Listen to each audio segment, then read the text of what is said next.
Santo Tomás de Aquino. Suma de Teología. Tomo primero. Cuestión 19. Sobre la voluntad de Dios.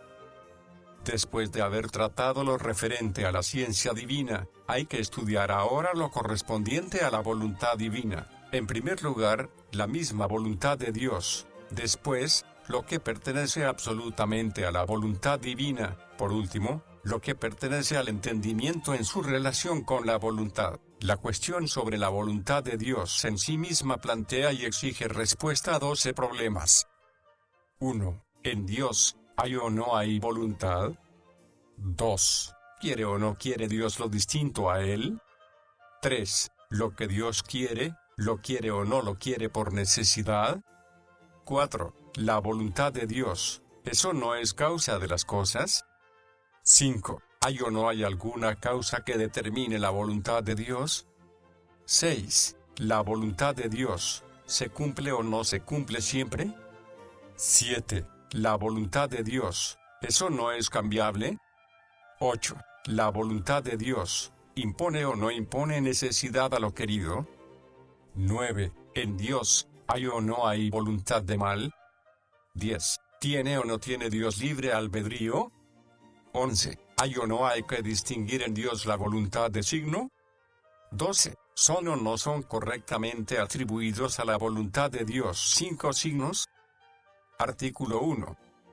¿En Dios, hay o no hay voluntad? Objeciones por las que parece que en Dios no hay voluntad. El objeto de la voluntad es el fin y el bien, pero a Dios no se le puede fijar ningún fin. Luego en Dios no hay voluntad. Más aún, la voluntad es un determinado apetito, pero el apetito, al tender a lo que no tiene, manifiesta imperfección, algo que en Dios no existe. Luego en Dios no hay voluntad. Todavía más, según el filósofo en Tercera de Anima, la voluntad es un motor movido, pero, como se demuestra en octavo de física, Dios es el primer motor inmóvil. Luego en Dios no hay voluntad. En cambio está lo que dice el apóstol en Romanos 12:2, para que experimentéis cuál es la voluntad de Dios. Solución. Hay que decir, en Dios hay voluntad como hay entendimiento, pues la voluntad sigue al entendimiento, pues así como una cosa natural tiene ser por su forma, así también el entendimiento está en acto por su forma inteligible. Cualquier cosa está tan relacionada con su forma natural que, cuando no la tiene, tiende a ella, y cuando la tiene, descansa en ella. Lo mismo cabe decir de cualquier perfección natural, que es un bien natural. En los seres carentes de conocimiento, esta tendencia al bien se llama apetito natural. Por eso, la naturaleza intelectual tiene una tendencia similar al bien aprehendido por la forma inteligible, esto es, cuando tiene el bien, en él descansa, cuando no lo tiene, lo busca, y ambos pertenecen a la voluntad. Por eso, en cualquier ser con entendimiento hay voluntad, como en cualquier ser con sentidos hay apetito animal. De este modo, es necesario que en Dios haya voluntad, ya que en él hay entendimiento, y como su conocer es su ser, también es su querer. Respuesta a las objeciones. A la primera hay que decir, aun cuando nada fuera de Dios sea el fin de Dios, sin embargo, Él mismo es el fin con respecto a todo lo hecho por Él, y esto es así por su esencia, pues, como ya se demostró, por su esencia es bueno, y el fin tiene razón de bien. A la segunda hay que decir, en nosotros la voluntad pertenece a la parte apetitiva, la cual, aun cuando reciba su nombre de apetecer, sin embargo, no solo tiene este acto, es decir, que apetezca lo que no tiene, sino también que ame lo que tiene y se deleite en ello. Y así es como se dice que hay voluntad en Dios, la cual siempre tiene el bien, que es su objeto, ya que, como se dijo, en nada es distinto a Él por su esencia. A la tercera hay que decir, la voluntad, cuyo objeto principal es el bien que está fuera de ella, es necesario que sea movida por algo, pero el objeto de la voluntad divina es su bondad, que es su esencia. Por eso, como la voluntad de Dios es su esencia, no es movida por algo distinto a Él, sino solo por Él mismo, en el mismo sentido en que se llama movimiento al conocer y al querer. Por eso también, Platón dijo que el primer motor se mueve a sí mismo. Artículo 2. ¿Quiere o no quiere Dios lo distinto a él? Objeciones por las que parece que Dios no quiere lo distinto a él. El querer divino es su ser, pero Dios no es distinto a sí mismo, luego no quiere lo distinto a él. Más aún, lo querido mueve la voluntad como lo apetecible mueve el apetito, como se dice en Tercera de Ánima. Por lo tanto, si Dios quisiera algo distinto a él, su voluntad estaría movida por algún otro. Esto es imposible. Todavía más, cuando lo querido colma la voluntad, ésta no busca nada más que aquello, pero la bondad colma a Dios, también su voluntad. Luego Dios no quiere algo distinto a él. Por último, el acto de voluntad se multiplica según lo querido. Por lo tanto, si Dios quisiera lo distinto a él, se seguiría que el acto de su voluntad sería múltiple. Consecuentemente, también lo sería su ser, que es su querer. Esto es imposible. Luego no quiere lo distinto a él. En cambio está lo que dice el apóstol en Primera de Tesalonicenses 4:3. Esta es la voluntad de Dios, vuestra santificación. Solución. Hay que decir, Dios no solo se quiere, sino que también quiere lo distinto a él. Esto resulta claro por la comparación que antes se puso, pues una cosa natural no solo tiene inclinación natural con respecto al propio bien, para conseguirlo si no lo tiene y para descansar en él si lo tiene, sino para difundir el propio bien en otros en la medida de lo posible, por lo cual, vemos que todo agente, en cuanto está en acto y es perfecto, hace lo semejante a él. Por eso, en la razón de voluntad entra que el bien poseído se comunique a los demás en la medida de lo posible. De modo especial esto le corresponde a la voluntad divina, de la cual deriva, por semejanza, toda perfección. Por lo tanto, si las cosas naturales, en cuanto que sean perfectas, comunican su propio bien a las densas, a la voluntad divina le corresponderá mucho más que comunique su propio bien a los demás en la medida de lo posible. Así, pues, quiere su sería a los otros, pero asimismo como fin, a los otros como orientados al fin en cuanto que les concede participar de la bondad divina. Respuesta a las objeciones. A la primera hay que decir, aun cuando el querer divino sea en realidad su mismo ser, sin embargo entran en razones distintas, según el modo de conocer y expresar, como queda claro por lo dicho anteriormente, pues cuando digo, Dios existe, no implico relación con nada, en cambio, sí la implica el decir, Dios quiere. Por eso, aun cuando no sea algo distinto a sí mismo, sin embargo sí quiere lo distinto a él. A la segunda hay que decir, en lo que queremos por razón del fin, la razón de moverse es el fin, esto es lo que mueve la voluntad, y esto sucede en grado sumo en lo que queremos solo por razón del fin. Ejemplo, quien quiere beber una medicina amarga, en ella no quiere más que la salud, y solo eso mueve la voluntad. Lo contrario sucede en quien bebe una medicina dulce, que lo hace no solo por la salud, sino también porque encuentra algún gusto en ello. Por lo tanto,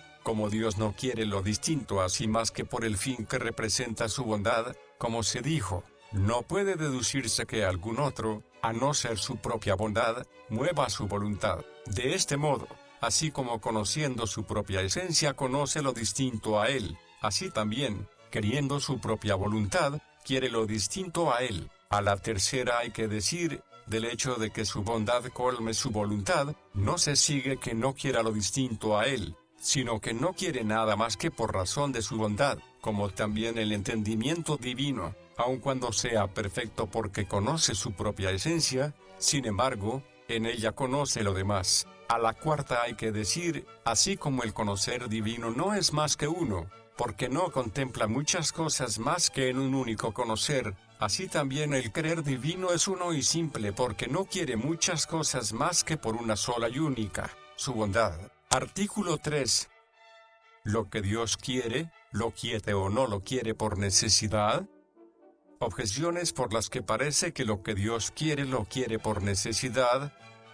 Todo lo eterno es necesario, pero todo lo que Dios quiere, lo quiere desde la eternidad, de lo contrario, su voluntad sería cambiable. Luego todo lo que quiere lo quiere por necesidad. Más aún, Dios quiere lo distinto a Él en cuanto que quiere su bondad, pero Dios quiere su bondad por necesidad. Luego lo distinto a Él lo quiere por necesidad. Todavía más, todo lo que en Dios es natural, es necesario, porque Dios es, en cuanto tal, el ser necesario y principio de toda necesidad, como quedó demostrado. Pero natural en Él es querer todo lo que quiere, porque en Dios nada hay que no sea su propia naturaleza, como se dice en Quinto de Metafis. Luego lo que Dios quiere lo quiere por necesidad. Aún más, entre el no ser necesario y el posible no ser, hay cierta equivalencia, pues, si a Dios no le es necesario querer algo de lo que quiere, le es posible no quererlo, y querer aquello que no quiere, pero en ambos casos la voluntad divina sería contingente, y, por lo tanto, imperfecta, porque todo lo contingente es imperfecto y variable, y también, del que está orientado a dos objetivos no se sigue ninguna acción si no es empujado a uno de ellos por otro, como dice el comentarista en Segunda de Física. Por lo tanto, si la voluntad de Dios se encuentra en este caso, se sigue que es empujada al objetivo por otro, y, consecuentemente, hay una causa anterior a él. Por último, lo que Dios conoce, lo conoce por necesidad, pero como la ciencia divina es su misma esencia, también es su voluntad.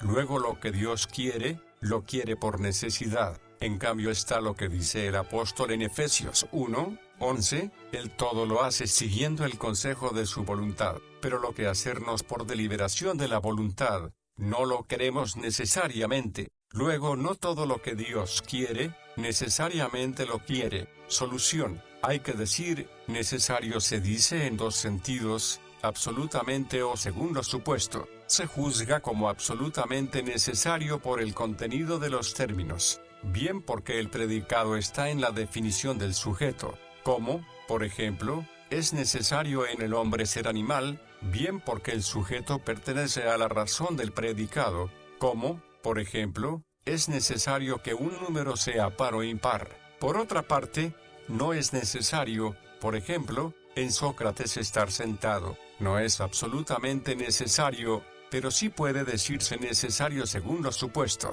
Ejemplo, suponiendo que esté sentado, es necesario que esté sentado mientras está sentado. Así, pues, con respecto a la voluntad divina hay que tener presente que en Dios es absolutamente necesario querer algo de lo que quiere, sin embargo, no lo es querer todo lo que quiere, pues la voluntad divina tiene una relación necesaria con su bondad, que es su objeto propio. Por lo tanto, Dios quiere por necesidad su bondad, como nuestra voluntad necesariamente quiere el bien. Lo mismo cabe decir de cualquier otra potencia que tiene una relación necesaria con su propio objeto, como, por ejemplo, la vista con el color, porque en su naturaleza está el que tienda a ello. Por otra parte, Dios quiere lo distinto a Él en cuanto que todas las cosas están orientadas a la bondad divina como a fin. Lo que está orientado al fin, nosotros no lo queremos necesariamente, a no ser que sin ello, por ser medio, no podamos alcanzar el fin que queremos. Por ejemplo, nosotros queremos la comida en cuanto que queremos conservar la vida. Queremos el barco en cuanto que queremos cruzar el mar, pero no queremos igual, es decir, por necesidad, aquello sin lo cual también podemos conseguir el fin, como, por ejemplo, el caballo para pasear, pues sin caballo también podemos pasear, y así sucede con muchas cosas. Por lo tanto, como la bondad de Dios es perfecta, y puede existir sin otra cosa, pues no es perfeccionada por nada que no sea Él, se sigue que en Dios querer lo distinto a Él no es absolutamente necesario, y, sin embargo, sí es necesario establecido un supuesto, ya que, supuesto que quiere, no puede no querer, porque su voluntad no es variable. Respuesta a las objeciones. A la primera hay que decir, del hecho de que Dios quiera algo desde la eternidad no se sigue que le sea necesario quererlo, a no ser partiendo de un supuesto. A la segunda hay que decir, aun cuando Dios quiere necesariamente su bondad, sin embargo, no necesariamente quiere lo que quiere por su bondad, porque su bondad puede existir sin lo demás. A la tercera hay que decir, no es connatural en Dios querer algo que no quiere por necesidad, tampoco es innatural ni contranatural. es voluntario. A la cuarta hay que decir, algunas veces una causa no guarda necesaria relación con un determinado efecto. Esto se da por la deficiencia del efecto, no de la causa. Ejemplo, la energía solar tiene una relación no necesaria con algunos fenómenos que suceden aquí, y no por deficiencia de la energía solar, sino por deficiencia del efecto no necesariamente proveniente de la causa. Asimismo, que Dios no quiera por necesidad algo de lo que quiere, no se debe a que la voluntad divina sea deficiente, sino a la deficiencia natural que hay en lo querido, porque la bondad de Dios es tal que puede ser perfecta sin aquello. La deficiencia se encuentra en todo lo creado. A la quinta hay que decir, la causa que en sí misma es contingente, precisa ser determinada por algo exterior a ella para producir el efecto, pero la voluntad divina, que en sí misma es necesaria, se determina a sí misma para querer algo con lo que guarda una relación no necesaria. A la sexta hay que decir, como es necesario en sí mismo el ser divino, también lo es el querer divino y el saber divino, pero el saber divino guarda una relación necesaria con lo conocido, mientras que no sucede lo mismo entre el querer divino y lo querido. Esto es así porque la ciencia lo es de las cosas en cuanto que están en quien conoce, mientras que la voluntad se adecua a las cosas por lo que son en sí mismas. Así, pues, porque las cosas tienen su ser necesario en cuanto que están en Dios, mientras que, por lo que son en sí mismas no tienen ninguna necesidad absoluta que las haga necesarias. Por eso, todo lo que Dios conoce, lo conoce necesariamente, pero no todo lo que quiere lo quiere por necesidad. Artículo 4. La voluntad de Dios, ¿eso no es causa de las cosas? Objeciones por las que parece que la voluntad de Dios no es causa de las cosas. Dice Dionisio, así como nuestro sol, sin pensar ni elegir, sino por su simple existir, ilumina todo lo que puede participar de su luz, así también el bien divino, por su misma esencia, derrama los rayos de su bondad sobre todos los seres, pero todo lo que actúa con voluntad piensa y elige. Por lo tanto, Dios no actúa con voluntad. Luego la voluntad de Dios no es causa de las cosas. Más aún, lo que es por esencia, es lo primero en algún orden, como en el orden de lo caliente, lo primero lo es lo que por esencia es calor, pero Dios es el primer agente. Luego actúa por su esencia, que es su naturaleza. Por lo tanto, actúa por naturaleza y no por voluntad. Así, pues, la voluntad divina no es causa de las cosas. Todavía más, lo que por ser tal es causa de algo, es causa por naturaleza y no por voluntad. Ejemplo, el fuego es causa del color porque es caliente, el arquitecto es causa de la casa porque la quiere hacer, pero Agustín dice, porque Dios es bueno, existimos. Luego Dios es causa de las cosas por su naturaleza, no por voluntad. Por último, una es la causa de algo, pero la causa de lo creado es la ciencia de Dios, como ya se dijo. Luego la voluntad de Dios no debe ponerse como causa de las cosas. En cambio está lo que se dice en Sabiduría 11:26. ¿Cómo puede algo durar si tú no lo quisieras? Solución. Hay que decir, estamos obligados a afirmar que la voluntad de Dios es causa de las cosas y que Dios actúa por voluntad, no por necesidad natural, como sostuvieron algunos. Y esto se demuestra de tres maneras, por el mismo orden de los agentes causales, pues, como el entendimiento y la naturaleza obran por el fin, como se prueba en segunda de física.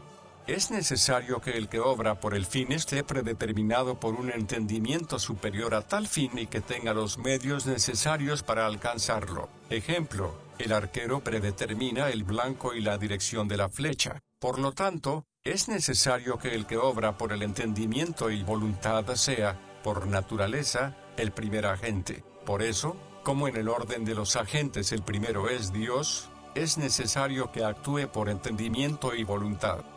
Por la razón natural de la gente, al que le pertenece producir un efecto, porque la naturaleza obra siempre igual a no ser que se le impida hacerlo. Esto es así porque actúa según lo que es y como es. Por eso, mientras es así, no hace más que lo propio, pues todo el que obra por naturaleza tiene un ser determinado. Como quiera que el ser divino no está determinado, sino que contiene en sí mismo toda la perfección del ser. No es posible que actúe por necesidad natural, a no ser, quizás para causar algo determinado e infinito, lo cual es imposible según lo expuesto anteriormente. Así, pues, no actúa por necesidad natural, pero determinados efectos proceden de su infinita perfección por la determinación de su voluntad y de su entendimiento, por la relación efecto-causa, pues los efectos proceden de la causa agente tal como preexisten en la causa según el modo de ser de la causa. Por eso, como el ser divino es su mismo conocer, los efectos preexisten en ella, porque todo agente hace lo semejante a él. Por lo tanto, los efectos preexisten en la causa según el modo de ser de la causa. Por eso, como el ser divino es su mismo conocer, los efectos preexisten en él de modo inteligible, y de modo inteligible proceden de él. En consecuencia, también proceden por voluntad, ya que a la voluntad le corresponde la inclinación a hacer lo que el entendimiento concibe. Así, pues, la voluntad de Dios es causa de las cosas. Respuesta a las objeciones. A la primera hay que decir, con aquellas palabras, Dionisio no pretende excluir absolutamente la elección por parte de Dios, sino solo en cierto modo, esto es, en cuanto que comunica su bondad a todos y no solo a unos pocos. Es en este sentido en el que la elección es selección. A la segunda hay que decir, porque la esencia de Dios es su conocer y querer en cuanto que obra por su esencia, se deduce que obra también por su entendimiento y voluntad. A la tercera hay que decir, el bien es el objeto de la voluntad. Por eso se dice, porque Dios es bueno, existimos. Entendiendo esta frase en el sentido de que su bondad es la razón de querer todo lo demás, como ya se dijo. A la cuarta hay que decir, también a nosotros nos sucede que, en un mismo efecto, la causa está en la ciencia, que dirige y por la que se concibe la forma de la obra, y en la voluntad, que ordena, porque la forma, que está solo en el entendimiento, no se orienta a ser o no ser en el efecto más que por la voluntad. Por eso, el entendimiento especulativo no entra en el actuar, sino que el poder es la causa ejecutora porque es el poder inmediato de la acción. Pues bien, todo esto en Dios es una sola realidad. Artículo 5. ¿Hay o no hay alguna causa que determine la voluntad de Dios? Objeciones por las que parece que hay alguna causa que determine la voluntad de Dios. Dice Agustín en el libro Octoginta, ¿quién os hará decir que Dios lo hizo todo de un modo irracional, pero en quien obra voluntariamente? La razón de obrar es también la causa de querer. Luego la voluntad de Dios tiene alguna causa, más aún, en aquello que es hecho por alguien que quiere algo sin ninguna causa concreta, no hay más causa que la voluntad del que lo hace, pero, como quedó demostrado, la voluntad de Dios es causa de todo. Por lo tanto, si su voluntad no es causa alguna, no sería necesario buscar en las cosas naturales ninguna causa a no ser la voluntad divina. De ser así, las ciencias que buscan las causas de los efectos serían del todo inútiles, lo cual parece incongruente. Por lo tanto, hay alguna causa determinante de la voluntad divina. Todavía más, lo que es hecho por alguien sin causa concreta, depende simplemente de su voluntad. Por lo tanto,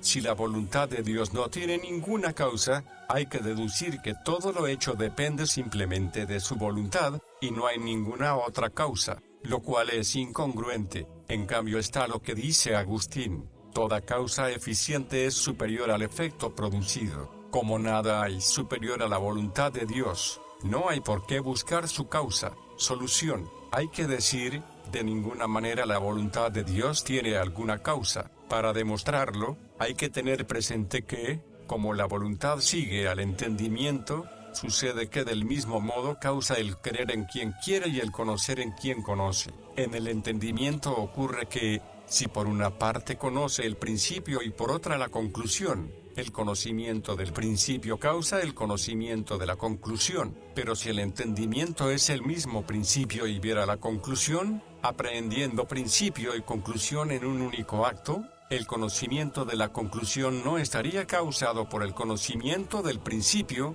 porque lo mismo no es causa de sí mismo. Sin embargo, comprendería que los principios causan la conclusión. Algo similar sucede con la voluntad, en la que el fin guarda con los medios la misma relación que, en el entendimiento, tienen los principios con las conclusiones. Por lo tanto, si, con un acto, alguien quiere el fin, y, con otro, los medios, querer el fin sería para él la causa de querer los medios, pero si con un solo acto quisiera fin y medios, esto no sería ya posible, porque lo mismo no es causa de sí mismo, y, sin embargo, sería correcto decir que quiere orientar los medios al fin.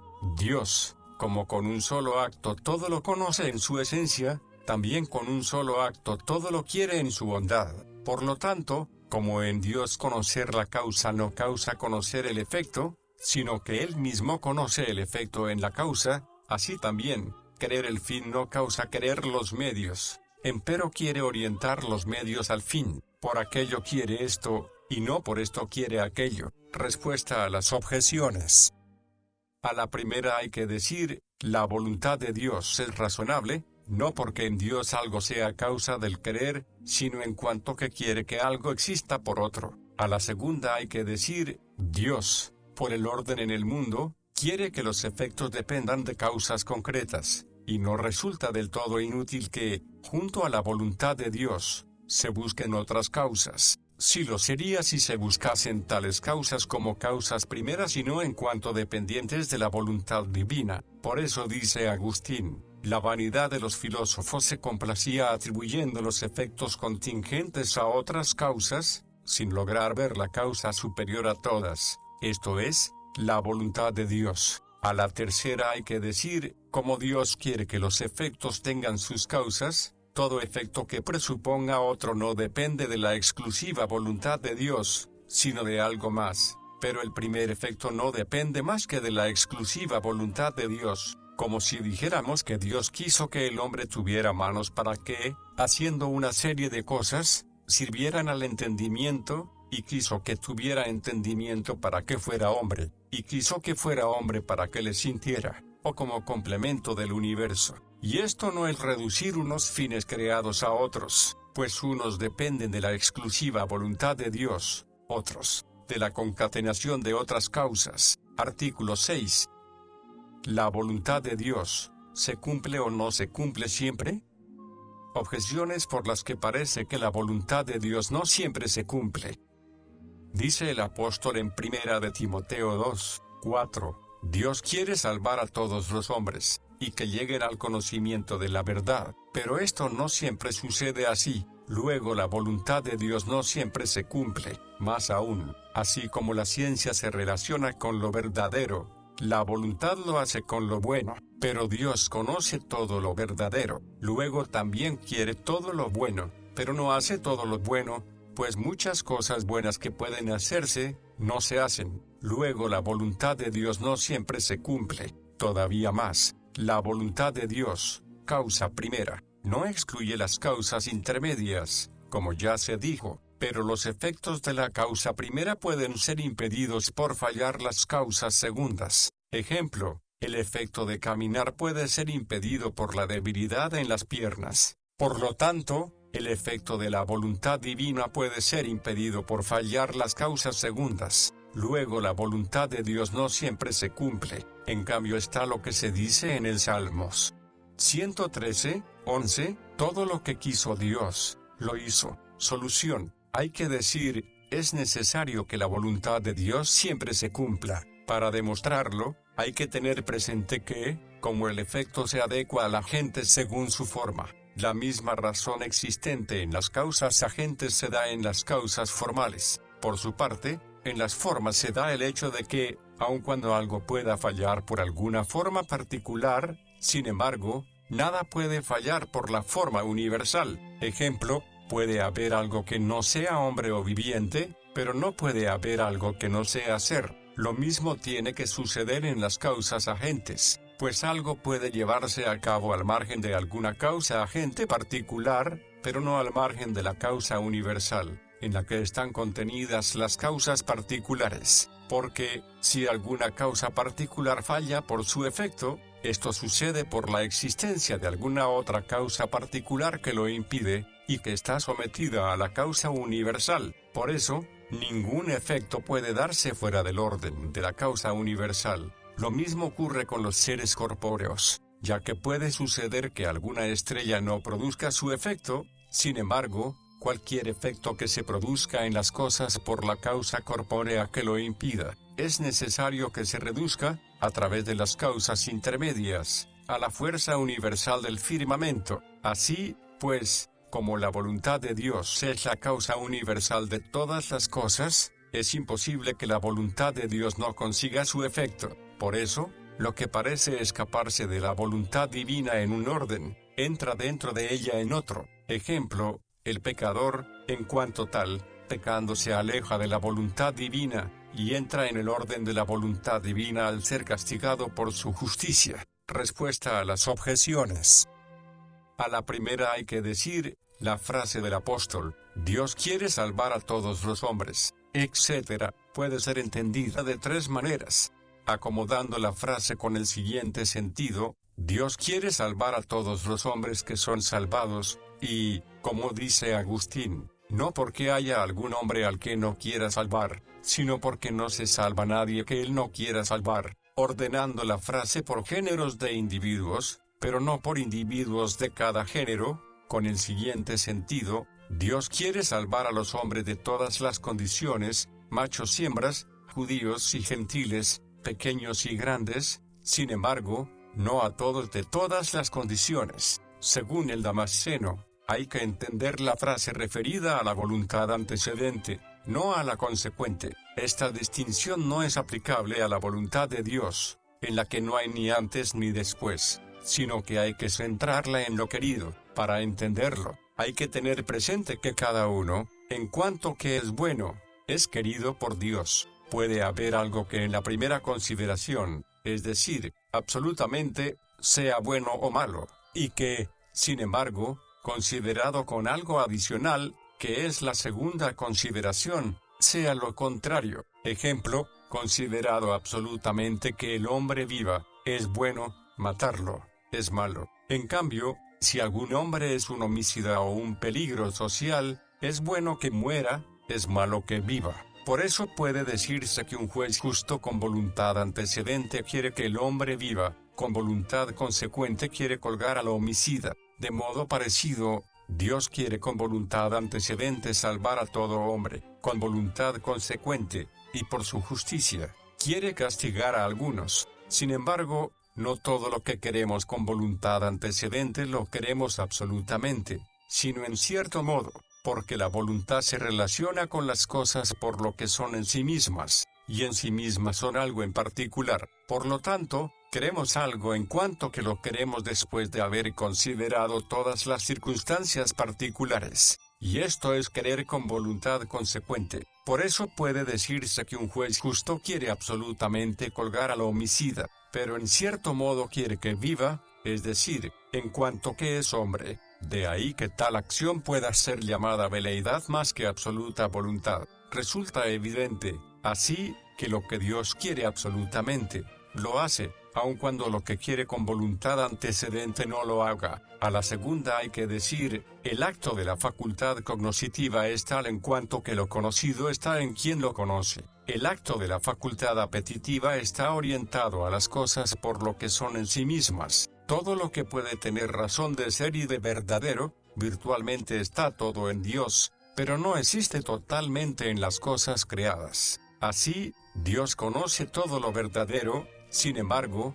no quiere todo lo bueno, a no ser en cuanto que se quiere a sí mismo, en quien virtualmente está todo lo bueno. A la tercera hay que decir, la causa primera puede haber impedido su efecto por fallar la causa segunda cuando no es la causa primera universal, en la que están contenidas todas las demás causas, pues ningún efecto escapa al control de la causa primera universal, y esto es lo que sucede con la voluntad de Dios, como ya se dijo. Artículo 7.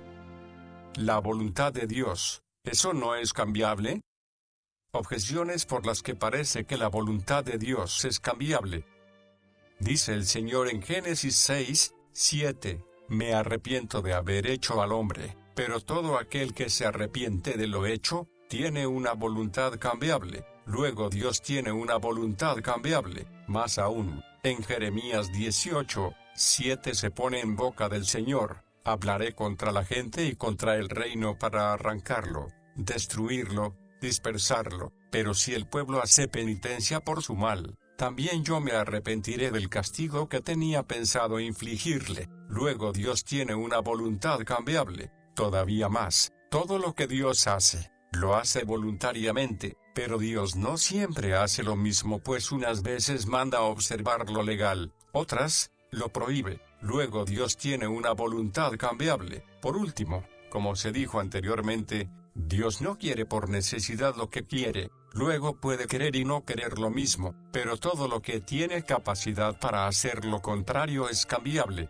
Ejemplo, todo lo que puede ser y puede no ser, es sustancialmente cambiable. Todo lo que puede estar y no estar aquí, es localmente cambiable. Luego Dios en cuanto a su voluntad es cambiable. En cambio está lo que se dice en Números 23:19, Dios no miente como si fuera un hombre, Dios no cambia como si fuera un hombre. Solución: hay que decir, la voluntad de Dios es completamente inmutable. Pero con respecto a esto hay que tener presente que una cosa es cambiar la voluntad, y otra querer el cambio de algunas cosas, pues alguien de voluntad permanentemente inmutable, puede hacer esto ahora y después hacer lo contrario, pero la voluntad cambiaría si alguien comenzara a querer lo que antes no quiso, o deja de querer lo que quiso, lo cual no puede suceder si no se presupone un cambio de conocimiento o de disposición sustancial por parte del que quiere. Como quiera que la voluntad mira el bien, alguien puede empezar a querer nuevamente de dos maneras. Una,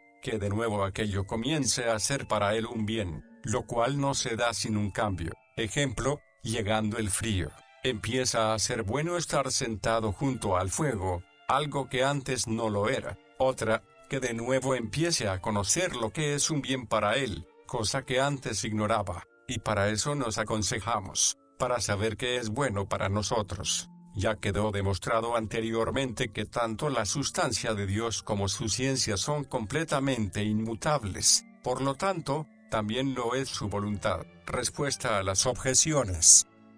A la primera hay que decir, aquella frase puesta en boca del Señor hay que entenderla metafóricamente, es decir, por semejanza a lo que hacemos nosotros que, cuando nos arrepentimos de algo, destruimos lo hecho, aunque también puede hacerse eso sin cambio de voluntad, como un hombre que, sin cambiar de voluntad, quiere hacer algo al mismo tiempo que tiene pensado destruirlo después. Así, pues, en este sentido se dice que Dios se arrepintió, por la semejanza de acción, ya que por el diluvio borró de la faz de la tierra al hombre que había creado. A la segunda hay que decir, la voluntad de Dios, como causa primera y universal, no excluye las causas intermedias en cuya capacidad está el que se den algunos efectos, pero como no todas las causas intermedias se adecuan a la capacidad de la causa primera, hay muchas cosas en el poder, saber y voluntad de Dios que no entran en el orden de las causas inferiores,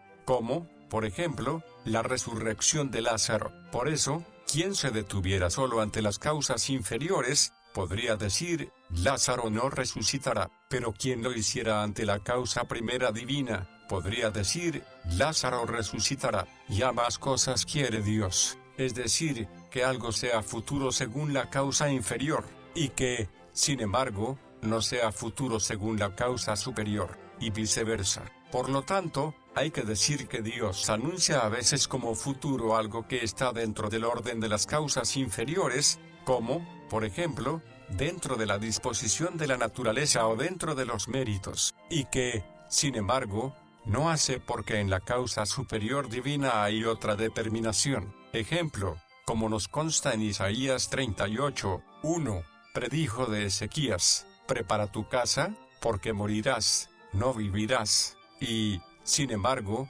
no sucedió así porque había otra determinación en la inmutable ciencia y voluntad de Dios. Por todo lo cual, dice Gregorio, Dios modifica la sentencia, pero no su consejo, esto es, su voluntad. Por lo tanto, Cuando dice yo me arrepentiré, hay que entenderlo en sentido metafórico, pues cuando los hombres no cumplen sus amenazas, parecen arrepentirse. A la tercera hay que decir, de aquel argumento no puede deducirse la conclusión de que la voluntad de Dios es cambiable, sino que quiere el cambio. A la cuarta hay que decir, aun cuando a Dios no le es absolutamente necesario querer algo, sin embargo, sí es necesario según lo supuesto, es decir, por la inmutabilidad de la voluntad divina, como ya se dijo, artículo 8.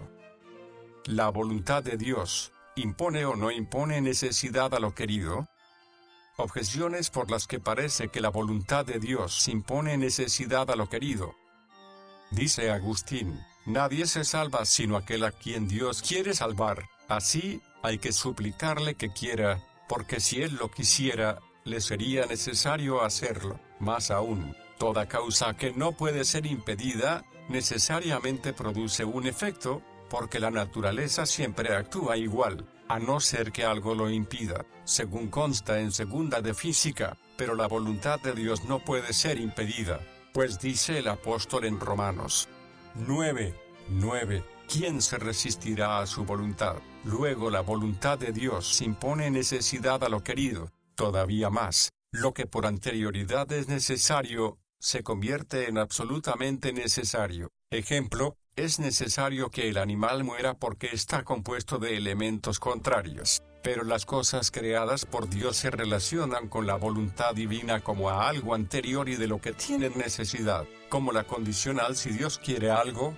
se lleva a cabo, es verdadera, toda condicional verdadera es necesaria, por lo tanto, todo lo que Dios quiere es absolutamente necesario. En cambio, todo lo bueno que se hace, Dios quiere hacerlo. Así, pues, si su voluntad impone necesidad a lo querido, se sigue que todo lo bueno sucede por necesidad, y así, desaparece el libre albedrío, el consejo y todo lo parecido a esto. Solución, hay que decir, la voluntad divina impone necesidad a algo de lo querido, pero no a todo. La razón de esto algunos la colocaron en las causas intermedias, porque lo producido por causas necesarias, es necesario, lo producido por causas contingentes, es contingente, pero esto no parece tener sólido fundamento por dos razones. Una, porque el efecto de la causa primera es contingente por la causa segunda, y así el efecto de la causa primera queda impedido por fallar la causa segunda. Ejemplo, la acción del sol sobre una planta no surte efecto si ésta es defectuosa, pero ningún defecto de la causa segunda puede impedir que se cumpla la voluntad de Dios. La segunda, porque, si la distinción entre lo contingente y lo necesario se centra solo en las causas segundas, se seguiría que no es anterior a la intención y a la voluntad, lo cual es incongruente. Por eso, es mejor decir que esto sucede por la eficacia de la voluntad divina, pues cuando alguna causa es eficaz para obrar, el efecto le sigue no solo como hecho, sino también como hecho según el modo de hacer y de ser. Así, pues, como quiera que la voluntad divina es del todo eficaz, no solo se sigue que se haga lo que Dios quiere, sino que se haga tal como Él quiere que se haga. Por otra parte, Dios quiere que algunas cosas se hagan necesariamente y otras contingentemente, para que haya armonía en las cosas como complemento del universo. De este modo, algunos efectos los vinculó a causas necesarias que no pueden fallar y cuyos efectos se dan necesariamente, y algunos otros efectos los vinculó a causas contingentes que pueden fallar y cuyos efectos se dan contingentemente. Por lo tanto, no es que los efectos queridos por Dios se den contingentemente porque las causas próximas sean contingentes, sino que, porque Dios quiere que los efectos se den contingentemente, les dispuso causas contingentes. Respuesta a las objeciones.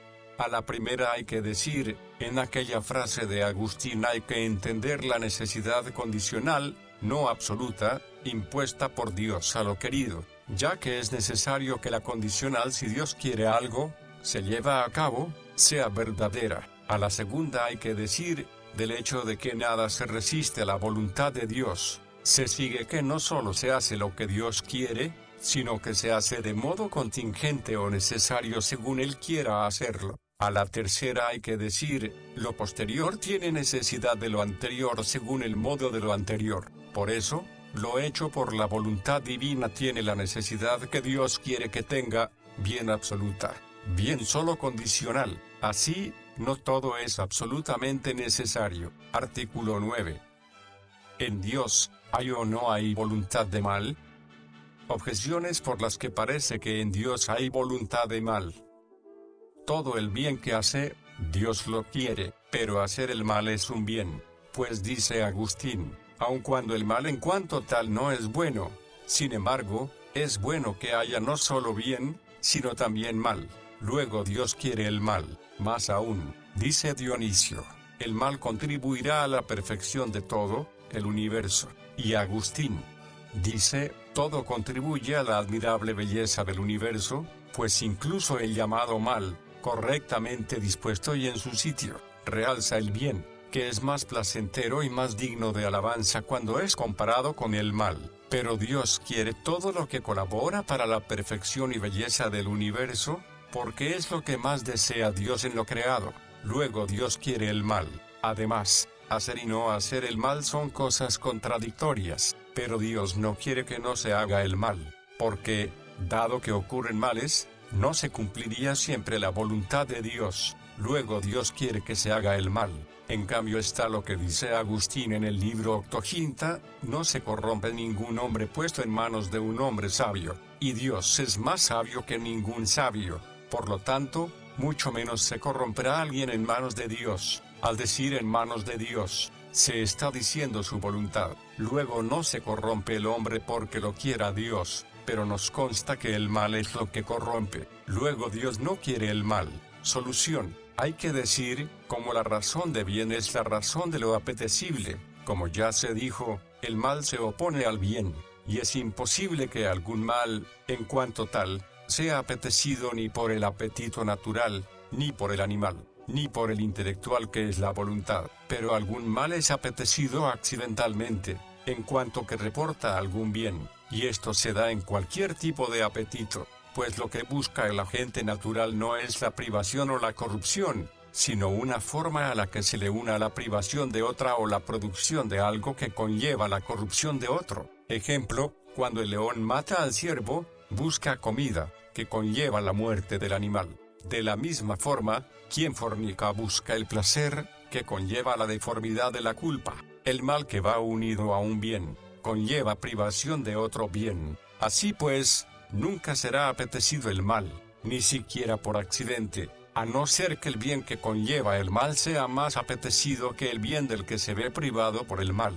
Dios no quiere ningún bien más que su bondad, sin embargo, quiere algún bien más que algún otro bien. Por eso, Dios no quiere, de ninguna manera, el mal de culpa, que conlleva la privación de orden al bien divino, pero quiere el mal como defecto natural, o el mal de pena, puesto que quiere algún bien que conlleva dicho mal. Ejemplo, queriendo justicia, quiere el castigo, queriendo conservar el orden de la naturaleza, quiere la destrucción de algo de la naturaleza. Respuesta a las objeciones. A la primera hay que decir, algunos sostuvieron que, aun cuando Dios no quiere el mal, con todo, quiere que el mal exista o se haga, porque, aun cuando el mal no es ningún bien, sin embargo es bueno que el mal exista o se haga, y sostenían eso porque decían que el mal en cuanto tal está ordenado a un bien, y este es el orden que consideraba incluido en la frase existir o hacer el mal, pero no es correcto, porque el mal en sí mismo no está ordenado al bien, lo está accidentalmente. Que de un pecado se derive un bien es algo ajeno a la intención del pecador, como ajeno a la intención de los tiranos era el que con las persecuciones resplandeciera la paciencia de los mártires. Por eso no puede sostenerse que la frase existir o hacer el mal incluya ordenación al bien, porque nada puede ser justamente valorado por algo accidental, sino que debe serlo por lo esencial. A la segunda hay que decir, como ya se dijo, el mal no colabora a la perfección y belleza del universo más que accidentalmente. Por eso, al decir Dionisio que el mal colabora en la perfección del universo, está poniendo la inaceptable conclusión a la que le ha llevado su investigación. A la tercera hay que decir, aun cuando hacer el mal y no hacer el mal sea una contradicción. Sin embargo, querer hacer el mal y querer no hacer el mal no es una contradicción, puesto que ambas expresiones tienen sentido afirmativo. Así pues, Dios ni quiere hacer el mal ni quiere no hacer el mal, pero sí quiere permitir hacer el mal, y esto es bueno. Artículo 10. ¿Dios tiene o no tiene libre albedrío? Objeciones por las que parece que Dios no tiene libre albedrío. Dice Jerónimo en la homilía sobre el Hijo Pródigo: solo Dios no tiene ni puede tener pecado. Los demás, por tener libre albedrío, pueden inclinarse a una u otra parte. Más aún, el libre albedrío es una facultad del entendimiento y de la voluntad que elige entre el bien y el mal. Pero, como se dijo, Dios no quiere el mal.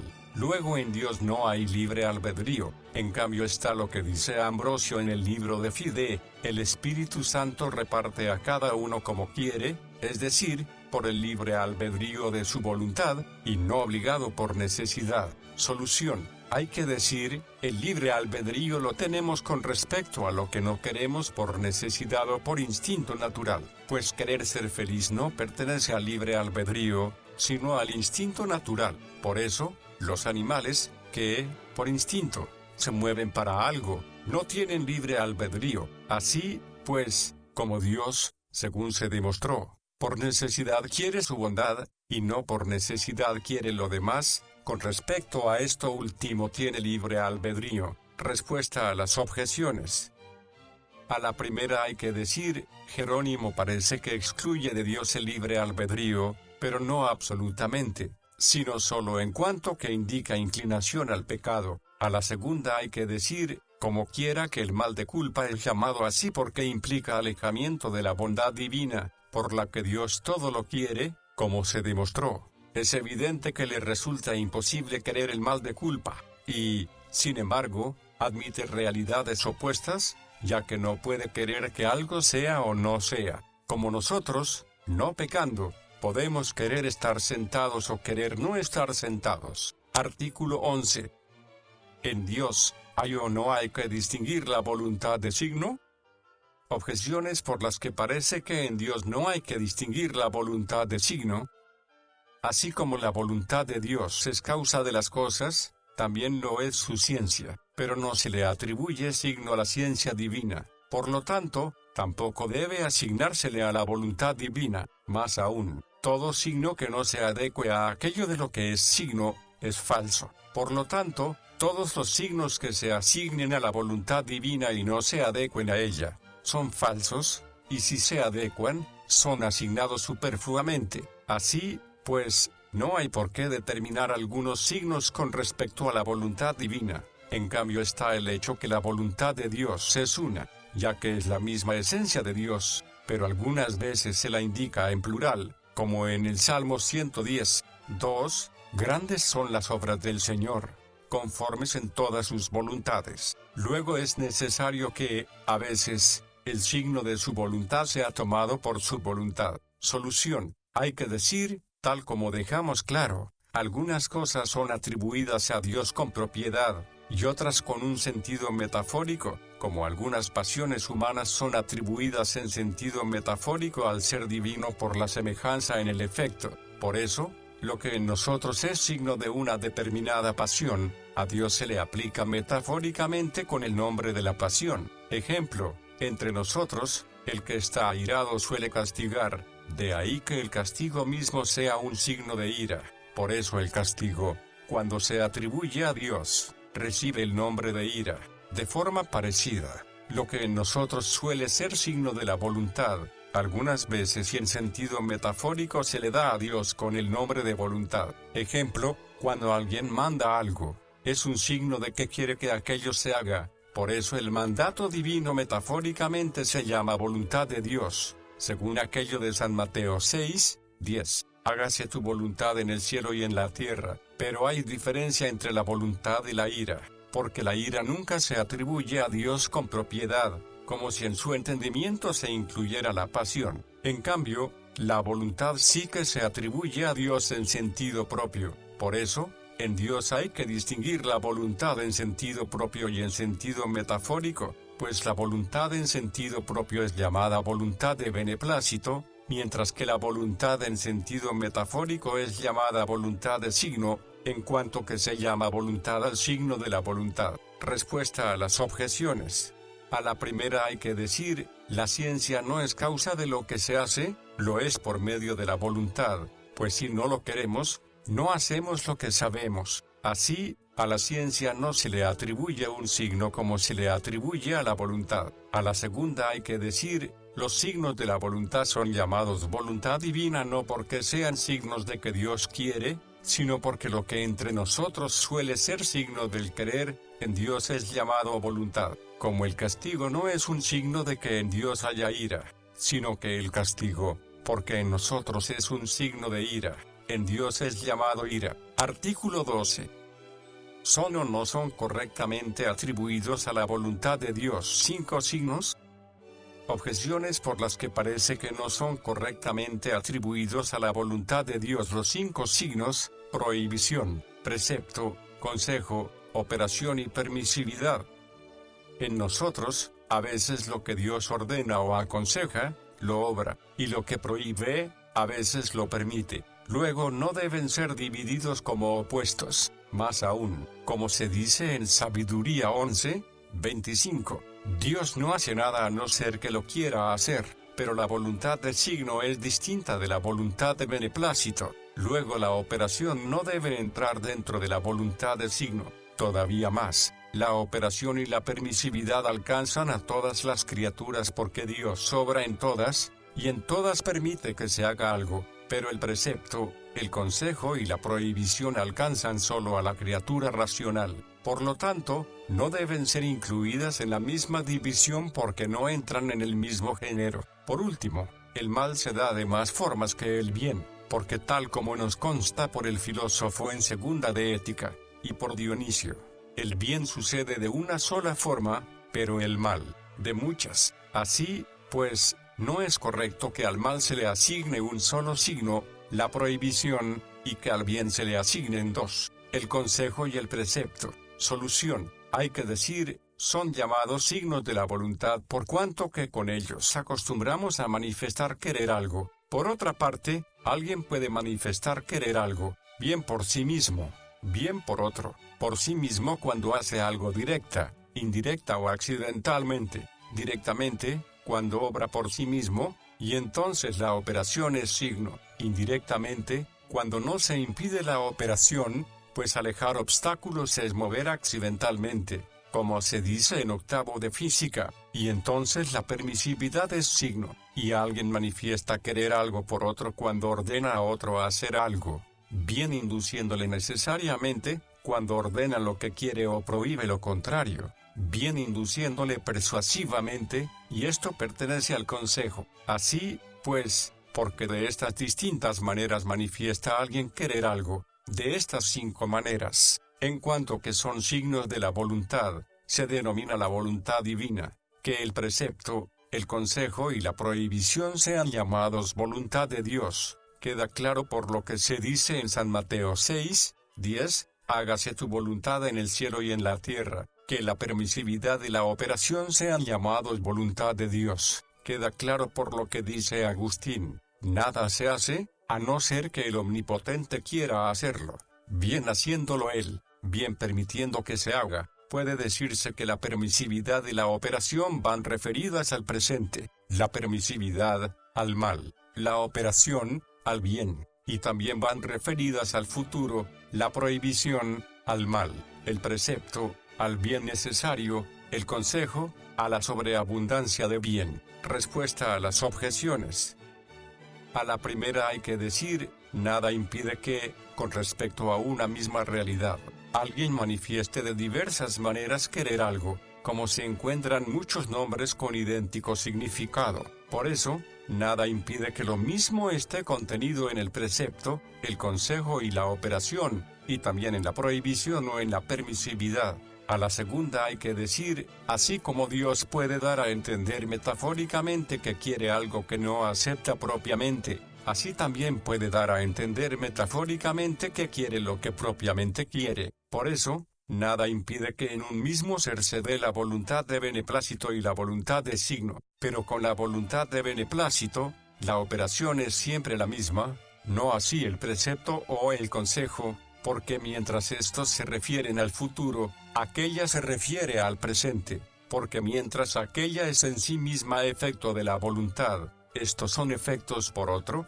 como ya se dijo. A la tercera hay que decir, la criatura racional es dueña de sus actos, y este es el motivo por el que, con respecto a ella, hay algunos signos especiales de la voluntad divina, en cuanto que Dios destina a la criatura racional a obrar libremente y por sí misma, pero otras criaturas no obran más que movidas por la operación divina, y este es el motivo por el que, con respecto a ellas, no puede darse más que la operación y la permisividad. A la cuarta hay que decir, todo mal de culpa, aun cuando se dé de forma múltiple. Sin embargo, coincide en que discrepa de la voluntad divina, y este es el motivo por el que, con respecto al mal, se asigne solo la prohibición, pero las diversas formas de bien están relacionadas con la bondad divina, porque hay algunos bienes sin los que no podemos conseguir gozar de la bondad divina. Con respecto a ellos, se asigna el precepto. Hay otros con los que lo conseguimos más perfectamente.